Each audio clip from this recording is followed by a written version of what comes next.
is Joe Leigh here for Seconds Out. I am actually delighted to be joined by Dan Hardy, the Outlaw, here, Central London. But not long from now, you're finally fighting after a long time out of the ring, or the cage, the octagon. Dan, how are you, first of all? I'm good, really good, really good. Yeah, glad to be booked for a fight again. Diego Sanchez, the man that's going to be standing opposite you. Talk to me about that man as an opponent. You've said before that you've been on a collision course there, in words, for a while. Yeah, I mean, you know, we were on the UFC roster in the same weight class for a long while. You know, he was a bit ahead of me in his career, so I was watching him, you know, headlining and winning the Ultimate Fighter and all those kind of things. Always had massive respect for Diego, and I've always enjoyed his fighting style as well, because he's a lunatic. And I think that's what makes this interesting as well. You know, I know what I'm going to get with Diego. I know he's going to come and try and take my head off. And I know he's conditioned and game. And that's the most important thing for me for an opponent. And, you know, and the fact that it is Diego as well means that we can have a real good time. And at the end of it, I know there's no hard feelings. You know, well, I don't know whether he likes me or dislikes me right now. We seem to be fairly amicable. But, you know, I will look forward to being his friend after the fight, you know. Are you prepared to get hit, being as that's kind of his style? Yeah, absolutely. I want him to hit me as much as he can, as hard as he can. Yeah. I mean, any time he opens up to try and hit me, it plays into my game. The difficult guys to fight are the ones that are cagey and, you know, keep a tight guard and don't really engage. I just know he's not that kind of guy, which is why I think this is an ideal one, because I can let him do his work. I can let him do what he does and look for my opportunities in amongst them. Yeah.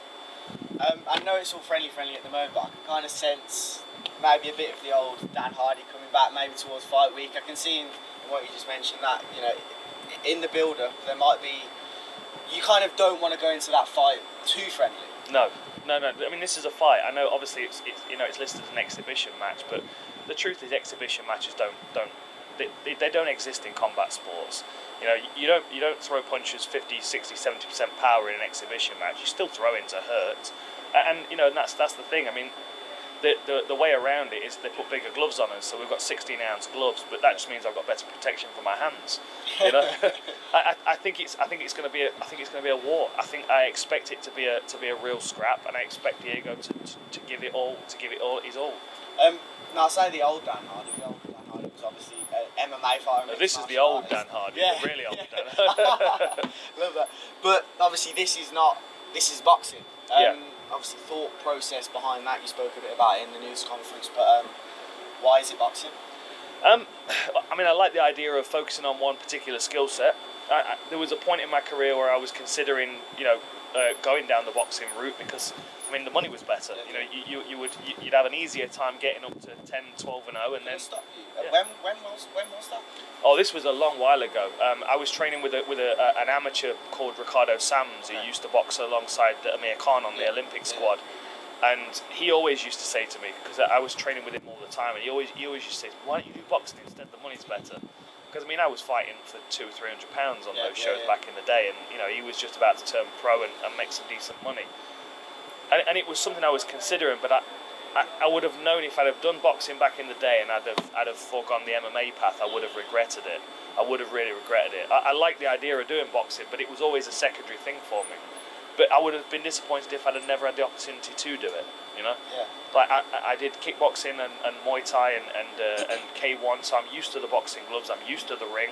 I just have to drop a few skill sets. But then changes the stance slightly, it changes the guard slightly, it changes the output and the clinch work slightly as well. So there are new challenges in this for me as well, which I'm looking forward to. But I've been boxing for years and years. You know, this is not going to be an unfamiliar sport for me, as it were. It will just be I think the pacing of it will be the challenge. But then Diego brings a different pace entirely, so that should solve that problem. Definitely. It surprised me saying that you thought about going into boxing, and you are MMA through and through, but kind of you're the outlaw. Like, everything about you screams like a mixed martial artist, if that makes sense. Yeah. So with this fight in particular, then,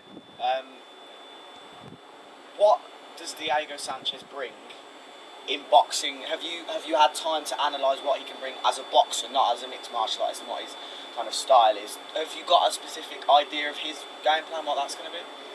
You know, honestly, I don't know what his game plan's going to be. I mean, I watched his Kevin Lee fight when it happened, and I've watched it again recently with boxing in mind. And I mean, there are lots of things about Diego that are unorthodox. I mean, he's southpaw for a start, which adds a layer of complication. He's got a very kind of high lead hand and a lower rear hand, so getting around this lead hand is going to be a problem. And he doesn't circle like normal boxers as well. Like most southpaws are going to be trying to get on the outside of my lead foot, and Diego doesn't really abide by those kind of rules. He'll go that way if it's necessary, but he'll also move towards my power hand. He's not afraid of taking those kind of risks. And then the intensity that Diego brings. That it doesn't matter whether that we could be playing crazy golf, and I think he'd have that same kind of intensity. He's just that individual. So I think, when it comes to boxing, we've got boots on, we've got big gloves. There's a lot less to think about. We know we're not going to be rolling around and grappling, so we're going to have to reserve energy for that. So, I just think it's going to be an absolute banger. It's going to be a banger. That's the kind of breakdown I was looking for from you. Obviously, last night we saw in the boxing world, sticking on that, Tyson Fury, Dillian Whyte. Beautiful knockout. Tyson Fury, he really is the Gypsy King. He's the king of boxing at the moment, king of the heavyweight division. What a fight and what a knockout. Amazing. I mean, he's setting new levels for heavyweights. And I've said this a few times. Usually when you've got a heavyweight, you look at them and you think to yourself, well, if you were a bantamweight, you probably wouldn't be having this same kind of success because the skill set's maybe not there, but the power's definitely there. But that's where Tyson Fury stands out for me, because he's got the skill set, he's got the footwork, he's got the depths of his game, so he can fight you at close range and make it really dirty, or he can play on the outside and be very slick. He's a great boxer, as well as him being a huge individual, and he's a great character as well. I just think, I think we're blessed to be able to watch him live. If that was his last fight, then fair play. I don't think it is. I think we'll see some more of him. But we're living in the time of Tyson Fury, and I think that makes us all quite lucky. Yeah, definitely. If he does come back or carry on fighting, it only makes sense to fight an AJ or an Usyk, doesn't it? I think so. AJ's the fight that makes sense for me. I love Usyk. I'm a big fan of him. His victory in the Ali tournament was unreal. I just feel like he might be a little bit too small for Tyson. I feel like he'd have a better job against a lot of other heavyweights, but Tyson brings a real problem with height and reach, and I don't know whether Usyk is going to be able to deal with that. AJ's a different thing because he's a big individual anyway. He can muscle Tyson around, but then he's going to have to get close to him and fight in the clinch. And I don't know if that suits AJ as well, because Tyson's size is his size. AJ's size is his muscle. Yeah. And that gets tired very quickly. So I don't know. I mean, I don't expect Fury to struggle with either of those guys, to be honest. I think Usyk's a fantastic boxer, but I think physical attributes lose him that fight. I'm interested to see what other options he's got though. We saw Ngannou in the ring last night with him. Yeah. I think there's options for hybrid matches or potentially even an MMA fight for him. He's been training with Darren Till. He's been hitting pads, elbows, and knees and stuff. And Darren privately has spoken very highly of him at all ranges. Yeah. I just.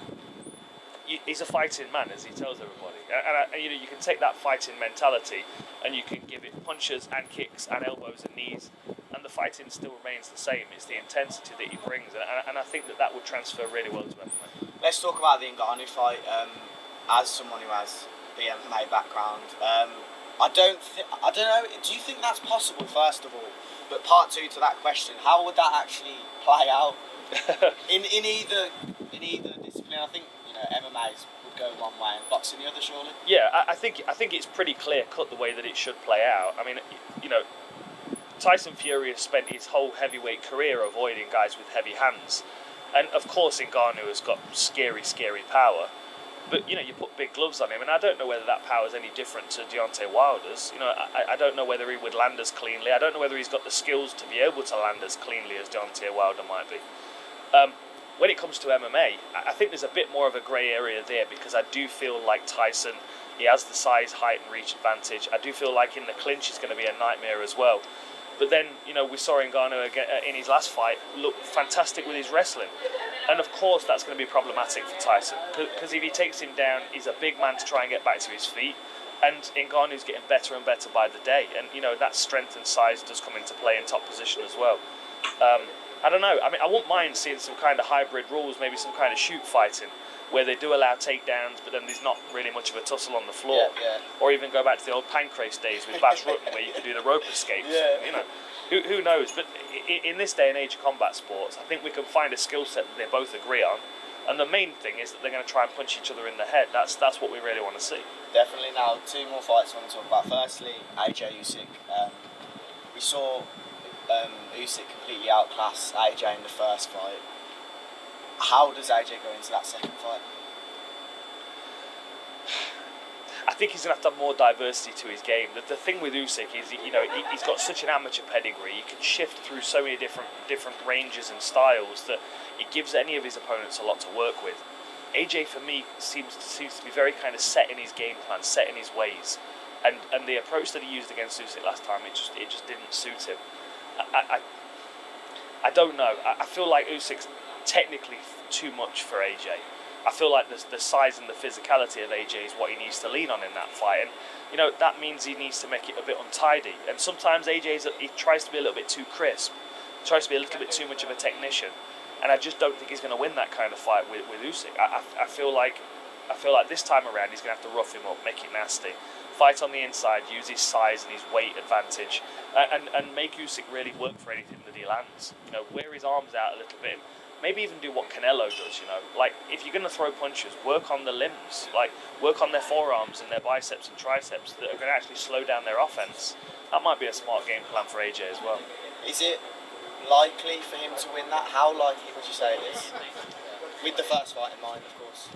If they fought 10 times, I think AJ's probably got a good shot twice.